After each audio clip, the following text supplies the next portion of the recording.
Ini merupakan video dari guideline laporan akhir ekologi acara kedua sebenarnya, itu pengaruh alelopati beberapa jenis tanaman terhadap perkecambahan.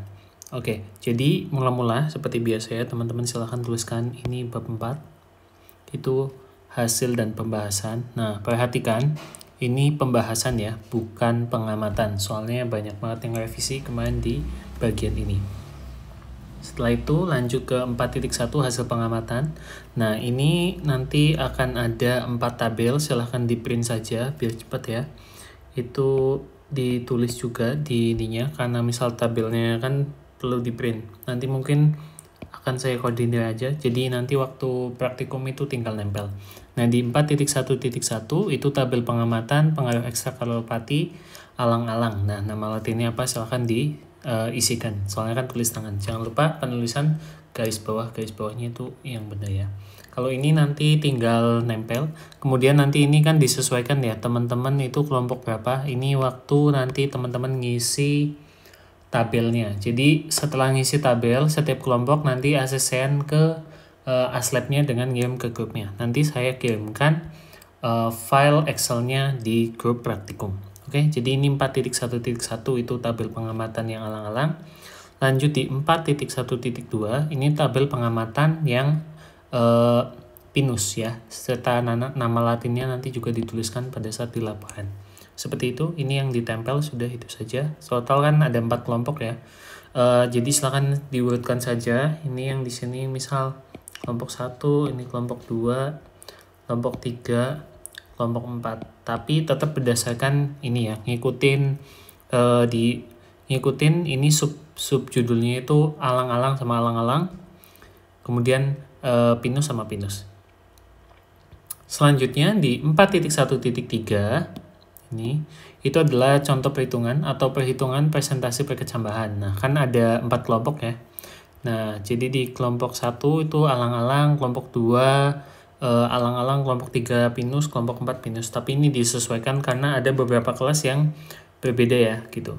Jadi silahkan disesuaikan. Ini dituliskan ada 4 item ya. Jadi kan perbandingannya ada 4. Ada kontrol 1:7, 1:14, dan 1:21. Silahkan dituliskan rumusnya, baru dijabarkan jawabannya. Oke, jangan lupa satuannya apa? Persen.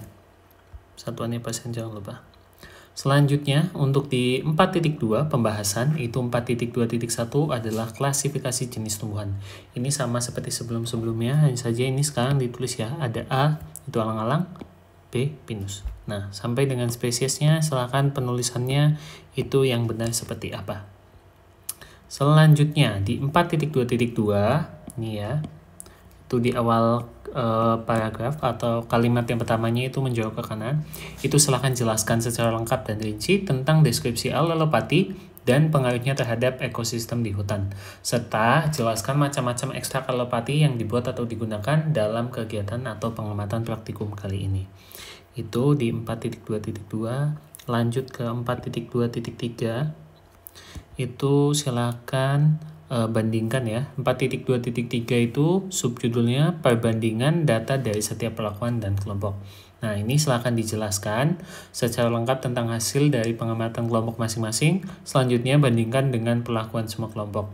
Berapa jumlah tumbuhan yang berkecambah atau berjamur atau bahkan mati dari setiap pengamatan. Cantumin juga hari keberapanya ya.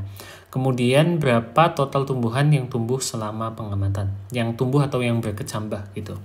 Oke, jangan lupa ini juga menjorok ke kanan ya. Dan jangan lupa setiap akhirnya kasih titik. Selanjutnya 4.2.4 itu adalah faktor-faktor yang mempengaruhi suksesi tumbuhan bawah. Nah, di sini menjorok ke kanan, silahkan jelaskan faktor yang mempengaruhi perbedaan hasil setiap perlakuan dan kelompoknya. Jabarkan hubungan faktor dan pengaruhnya terhadap benih yang ada. Kemudian terakhir itu ekstrak apa dengan perbandingan berapa yang paling efektif menghambat pertumbuhan atau perkecambahan benih sengon. Jadi misal pada alang-alang itu apa, pada pinus itu apa ya. Jadi nanti ada 2 yang dari setiap ini. Begitu untuk bab 5 ini penutup. Ini kurang lebih sama seperti biasanya, dan teman-teman ini kemarin di 5.1 di bagian kesimpulan silahkan dipahami kembali karena banyak yang salah ya, banyak yang revisi. Di sini silahkan dielaborasikan. Jadi kan jadi kan kesimpulan ini kan menjawab tujuan ya, tujuan praktikumnya. Tapi jangan cuman menjawab saja, tapi harus dielaborasikan. Kalau misalkan ada data yang sudah diketahui, silakan datanya ditulis. Namun pastikan kesimpulannya singkat, padat, dan jelas. Gitu. Kemudian di saran, nah ini saran itu wajib ada ya, nggak boleh kayak kegiatan ini sudah berjalan dengan baik gitu, tapi tuliskan saran sehingga bisa lebih baik lagi. Dan jangan lupa diawali dengan sebaiknya gitu, jangan lupa akhiri titik.